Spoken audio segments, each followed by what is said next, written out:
video করা যাবো না এই আর কি দেখতো ভিডিও করে গেল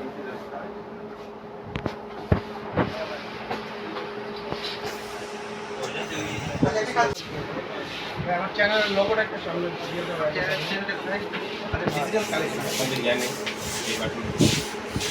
ভাই আমাকে তো র্যান্ডম সবাই দেখবে আপনার একটা জিনিস ক্যামেরা দরকার এশিয়া আচ্ছা লেন্স লাগবে আরে ক্যামেরার ব্যাক তার দেওয়া সামনে আছে কারণ এই যে যখন আপনি একটা জিনিস বুঝতেছেন তখন আমার ভিডিওটা যাবে ভালোভাবে দেখে নাও যে আলামিন আপনারা দুজন পাইলট আর কি লাগবে সব একসাথে নিয়ে তারপরে